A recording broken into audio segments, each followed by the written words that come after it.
Hi guys, Smithical here, welcome to the 12th round of the XRL GP3 season, and today we're in Spa. Going back to last race, we finished in 4th position, which was not really a good result considering we qualified on pole. We just got a bit unfortunate with the weather, and hopefully we don't make that mistake again. Thankfully it's going to be dry on Sunday, so yeah, we should have a good result.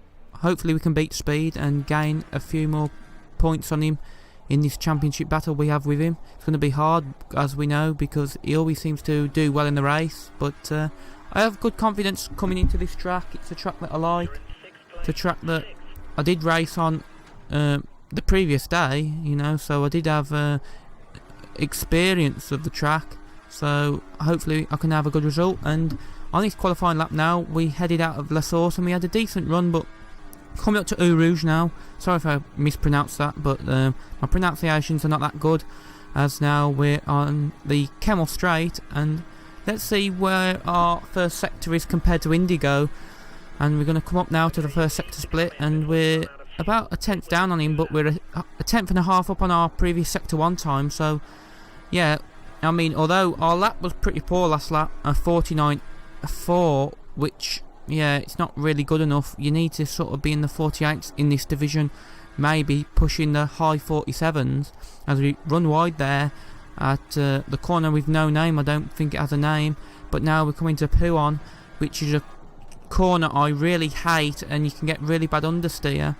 But we're going to come out of Puon now, and to turn 13 and turn 14, which is a campus. Now, exit, we run a little bit wide, but we don't go all 4 tyres over the white line, which was decent. But now we're 1 second up on our previous sector 2 time, so it just shows that we had a poor sector 2 last lap, and we're 4 tenths down on the newcomer Andre, who's a friend of Yi22, who's a very quick driver from Italy. So yeah, nice to see that we've got a foreign driver in our ranks this weekend. But now we're coming to the end of the lap now, and hopefully we can keep it quite clean, as we're coming to the line, and it looks like we're going to do 48.3. So that was, we lost about a couple of attempts in the last sector, but to put us 4th, F1 Speed actually out-qualified us, and that's pretty rare, because he normally, you know, has a poor qualifying, comes good in the race. But you know, hopefully we can jump him at the start. It's going to be difficult, but because we're not really the best of starters. But you know, Samster's up ahead, and you know, we should expect that he's going to get not that good of a start because he's on a wheel. But let's see, as the 5 lights show, lights out and away we go. And as you can see, Speed has a way better start, and I believe that was because he was the host of the lobby, and then he goes wide, and I think that might have been, I'm not sure if it was to let the 2 cars through, because you know, it looked like he jumped the start. But anyway, we've kept 4th position. Ascassin is behind, but we're focused on the top 3, as we're going to get a really good run out at Eau Rouge, and it looks like we're going to try and go around the outside of Speed. But Andre is going to come across in a minute, and we have to sort of back out a little bit. But we've got 3rd position, we're past Speed, our championship rival, and that's crucial for us at the minute. We need to beat him in every race if we want to win this championship this season. But we're just now going to try and follow Andre around, who's a very quick driver, as he proved in this race. But Samster's leading, who's should have a good sector 2 because he's on a wheel, but I'm not really sure what Andre's using. I think it might be a wheel as well.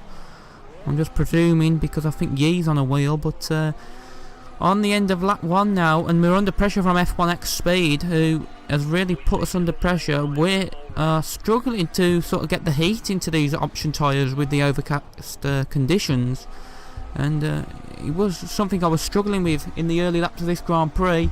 But F1 Speed has got a much better exit out of La Source, and he's going to get that 3rd position, which he has. And we're going to try and just get the slipstream and try and repass him going down Kemmel Straight. As you can see, a little bit of lag there from F1x Speed, but we're not really gaining that much on him, as we're going to try and go up the inside of F1 Speed, which we sort of have half a car up the inside, but he's gained the corner, so we're still in 4th position. But now we're under pressure from Tom Chambers 92, but on the end of lap 2 that pressure came from nothing from Tom Chambers, and Indigo had passed him. And now we're going to try and get past F1 Speed as he runs a bit deep at the exit of that corner.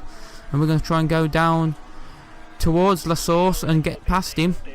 It's going to be difficult, but we're going to try and go around the outside, stick it around the outside. And that was a good move, and F1 Speed thought it was as well. But F1 Speed's going to have the slipstream coming down towards Eau Rouge and then Radion and the Kemmel Straight. So it probably won't, that move won't really stick for us, which is, you know, disappointing, because it was a really good move on F1 Speed to stick it around the outside on the exit of La Source. But yeah, he's got the move done on the Kemmel Straight now, and we sort of touch him, but he's got the move, it don't really affect him or me. So now we've just got to follow F1x Speed round. But on lap 4, we're under pressure from our teammate, and he did a really good job because he disconnected at the end of qualifying, which pulled him all the way back to the back of the grid. So he's done a really good job to get to 4th position only on lap 4 of this Grand Prix. So Indigo is showing that he's got a real good amount of pace here in the early stage of this Grand Prix. And as you can see, run a little bit wide on the exit of turn 9, but now on lap 5, and as you can see, there's 3 cars battling it out, and we've got the run on all 3, and we're gaining on them. But then Tom Chambers 92 has destroyed his vehicle, and that was a bit disappointing. But on lap 8, we're in 5th position still, and F1x Speed just got past Samster, and we now need to get past Samster because obviously we are battling with F1x Speed. And Samster, you know, has shown some real good pace in the last few races, so we need to get past him. It's going to be hard, but run a bit deep, and that means we're past Samster now. And now we've got to try and get the slipstream on F1x Speed, but Kay's outgoing, who is also a newcomer, is battling out with Samster, and he's going to try and get past Samster. And Kay's outgoing went a bit too deep, I believe, in the corner, and we touched a little bit, but luckily it didn't wreck anybody's race. And I don't know why I got the warning for causing the collision, because I did not cause that collision. But anyway, we've really closed on to F1x Speed, and we should have the DRS coming down towards Eau Rouge, and obviously on the Kemmel Straight we'll have the DRS. You know, it'd be a bit stupid if we have the DRS on Eau Rouge, otherwise we'll probably hit the tyre barrier. But anyway, coming out of Eau Rouge now onto Radion and then the Kemmel Straight, and it looks like we've really gained on F1x Speed, and should be make the move pretty easy, which we do. So yeah, we're up into 3rd still, and as you can see, purple sector 1, but Rapids has retired from the race, and I don't know what happened there with Rapids. But on the end of lap 9, we're under pressure from F1x Speed, but we just got to try and keep it sensible and tidy, and we're going to pull up to Rich Mix, try and just burst away a little bit from him. But he's going to have the DRS obviously, because you know that's the mini DRS zone. And now coming out of La Source, and we get a little bit of a poor exit, and he's already going to try and make the move already.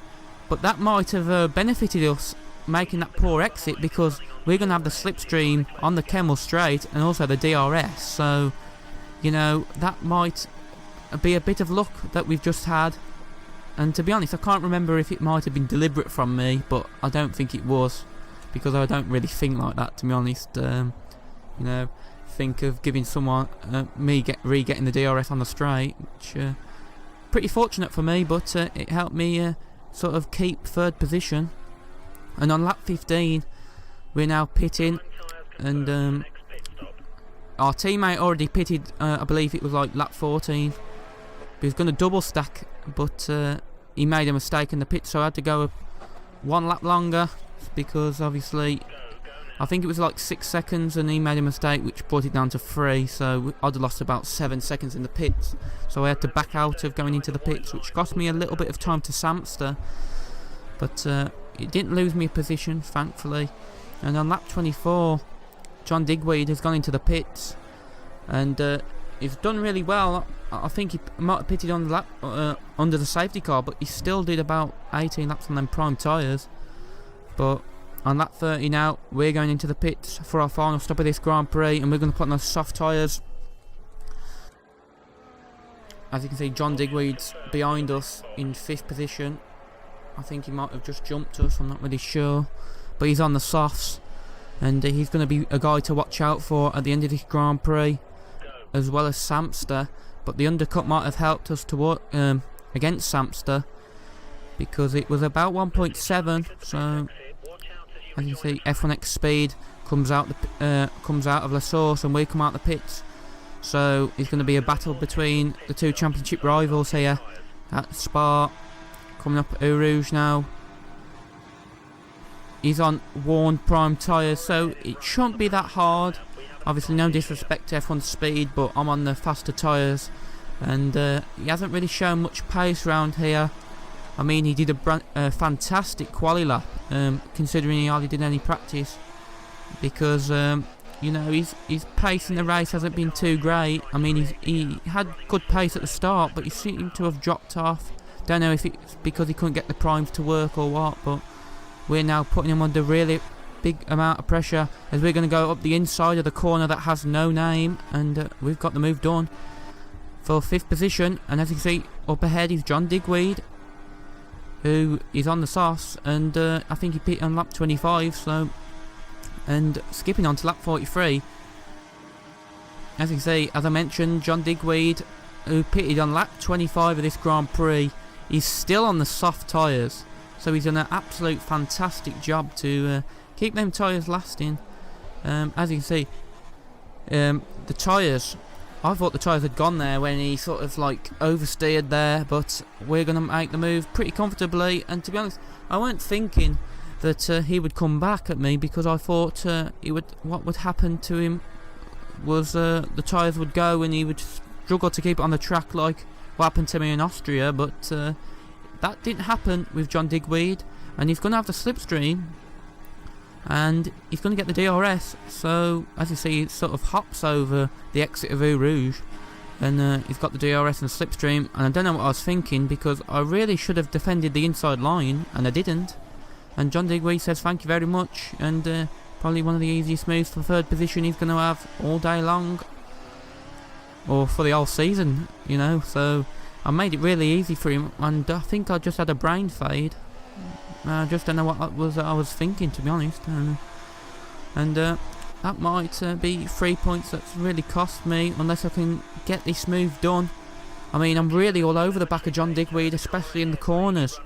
But, you know, obviously there's no DRS now, except for the mini straight, so I'm going to have to get this move done on slipstream alone. So it's going to be a bit difficult.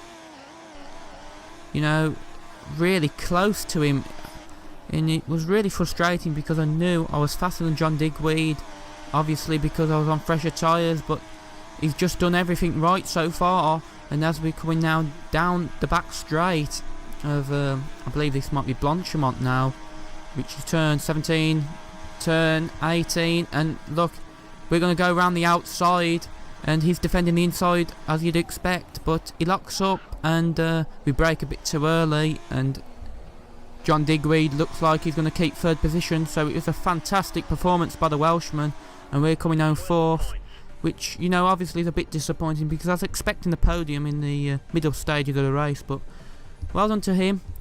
Hopefully Monza we can get a good result. I mean, you know, the only positive we can take is we bet F1 Speed. But if you enjoyed the episode, leave a like, and until next time, for the Italian Grand Prix, thanks for watching, and goodbye.